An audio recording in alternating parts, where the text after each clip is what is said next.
भारत में पहली बार आज़ादी की पहले आसाम में ही तेल मिला था। क्रूड ऑयल आसाम में ही मिला था, इसी डिब्रूगढ़ इलाका में जहां हम लोग बैठे हैं दुलियाजान में, और इसके पास दिग्बोई जहां आईओसी की पहला देश की रिफाइनरी लगी है, वहीं तेल मिला था।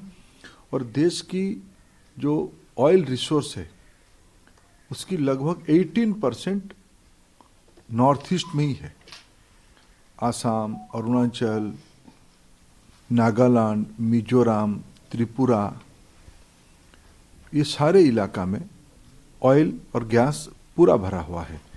इसको एक लॉन्ग टर्म स्ट्रैटेजी बना के अभी तक जो काम हुआ है वो पर्याप्त नहीं है।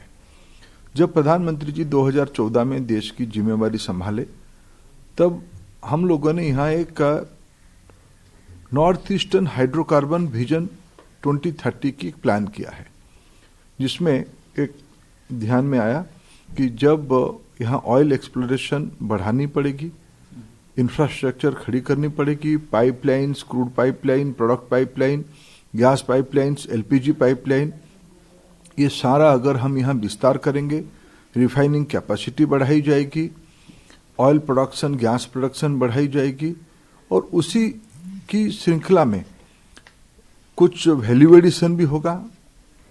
डिब्रूगढ़ जिले में बीसीपीएल बना है, नामरू फर्टिलाइजर यहीं की गैस से चलती है। नॉर्थ ईस्ट में कई राज्यों में गैस बेस्ड पावर प्लांट्स हैं। ये सारा यहाँ की अर्थनीति को और तेजी ला सकता है। लगभग 1,30,000 करोड़ रुपया की अगर हम इन्वेस्टमेंट करते हैं, इसकी योजना हमने पिछले 2015-16 में बनाई, उसी का कल हम लोगों ने एक रिव्यू किया, जिसमें लगभग 50-55 हजार करोड़ रुपया की प्रोजेक्ट डेडिकेट भी कर दिया गया है। उसी सीरीज में कल प्रधानमंत्री जी ने 3,000 करोड़ से ज्यादा इन्वेस्टमेंट कैपेसिटी की 3 बड़े बड़े प्रोजेक्ट ऑयल सेक्टर की, गैस सेक्टर की कल आसाम के अंदर डेडिकेट किया। इसमें से स्थानीय रोजगार बढ़ रहा है, स्थानीय सरकारों को रेवेन्यू ज्यादा मिल रहा है, और एक डाउनस्ट्रीम इकोनॉमी भी उसमें से डेवलप हो रही है। एनर्जी, विशेष करके ऑयल एंड गैस सेक्टर की बड़ी रोल है नॉर्थ ईस्ट की इकोनॉमिक डेवलपमेंट में। सर, एक बात आपने मीटिंग में कही थी कि उज्ज्वला योजना के तहत जो है 100% यहाँ पे होना चाहिए कनेक्शन, तो वो कब तक हो जाएंगे?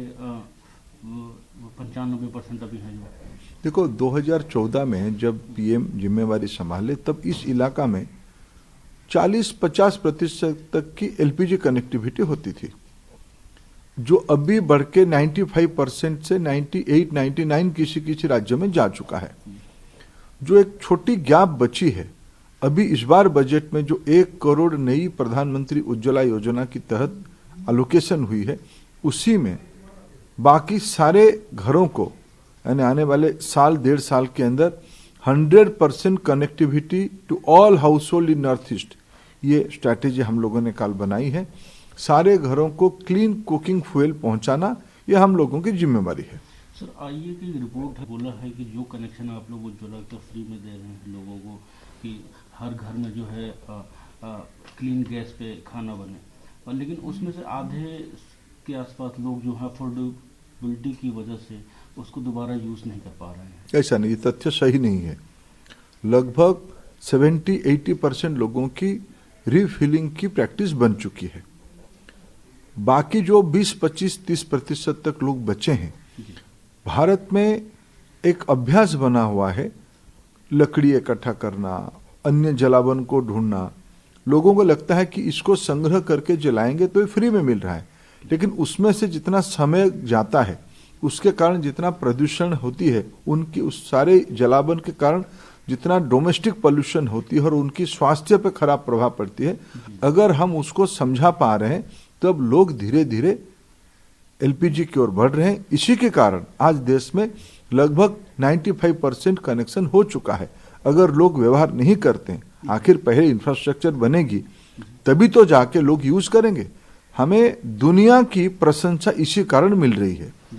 सर, सब्सिडी सवाल है कि लॉकडाउन के बाद जो है एलपीजी गैस की जो है सब्सिडी लोगों तक मिलना बंद हो गई है या बिल्कुल कम हो गई है, बिल्कुल ऐसा बात भी नहीं है। दूर दराज इलाका में अभी भी सब्सिडी मिल रहा है। लॉकडाउन के दौरान तो हमने प्रधानमंत्री उज्ज्वला योजना में जो 8 करोड़ बेनिफिशियरी है उनको लगभग 14 करोड़ मुफ्त में एलपीजी कनेक्शन दे दिया। ये व्यवस्था इन्हीं दिनों में हुआ है, लॉकडाउन पीरियड के अंदर हुआ है। इसलिए ऐसा ये आज उज्ज्वला और एलपीजी एक कारगर उपाय बनी है गरीब कल्याण में।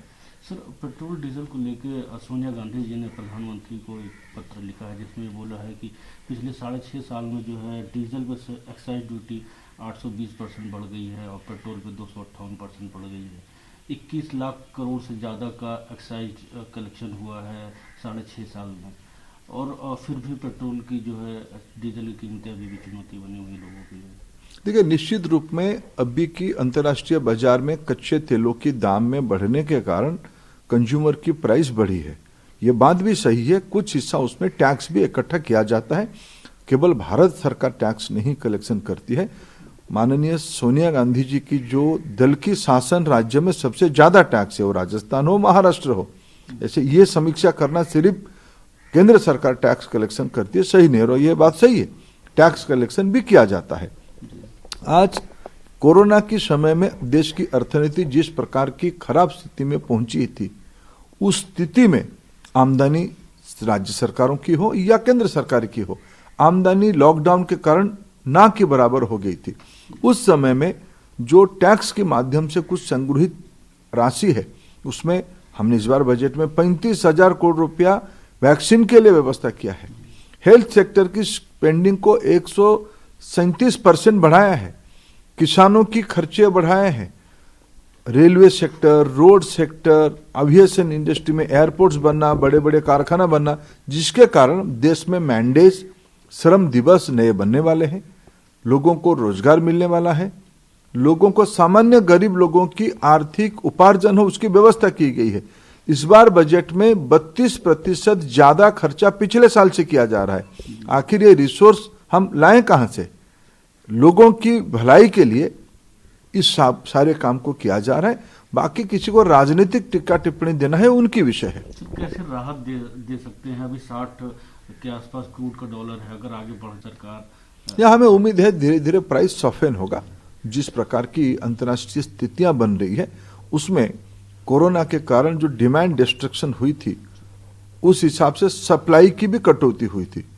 सप्लाई करने वाले देश जो वादा किए थे कि जनवरी फरवरी तक सप्लाई को पूर्ववत स्थिति में ले आएंगे, वो नहीं ले आने के कारण ये स्थिति बनी है।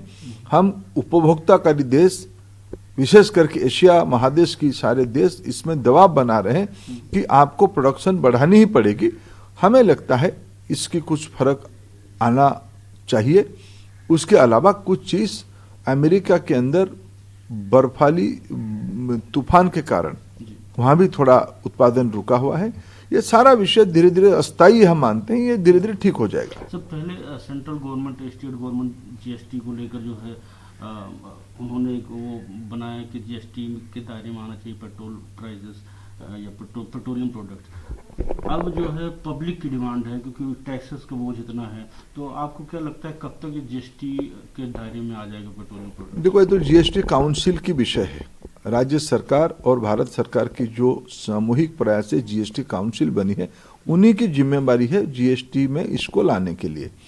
पेट्रोलियम इंडस्ट्री की ओर से हम पहले दिन से इसकी अनुरोध करते आ रहे हैं जीएसटी काउंसिल को, आपको पेट्रोलियम प्रोडक्ट को धीरे धीरे जीएसटी में ले आएंगे तो इस सेक्टर की ग्रोथ भी और होगा और ग्राहकों को उसमें फायदा मिलेगा। ये जीएसटी काउंसिल की विषय जिसमें सारे राज्य सरकार भी भागीदारी है। तो सर, काउंसिल से आप अर्ज करेंगे कि थोड़ा? हम निरंतर कर रहे हैं, हम कई बार कर रहे हैं, अभी भी कर रहे हैं, आपके माध्यम से भी कर रहे हैं। धीरे धीरे पेट्रोलियम प्रोडक्ट को जीएसटी की ओर ले जाना पड़ेगा। थैंक यू सर, बात करेंगे। नमस्कार, मैं हूं मानक गुप्ता। अगर आपको हमारा ये वीडियो पसंद आया हो तो इसे लाइक और शेयर जरूर करें, और हाँ, हमें सब्सक्राइब और फॉलो करना ना भूलें ताकि आप देश और दुनिया की कोई खबर मिस ना करें। तो जुड़े रहिए हमारे साथ और देखते रहिए News 24।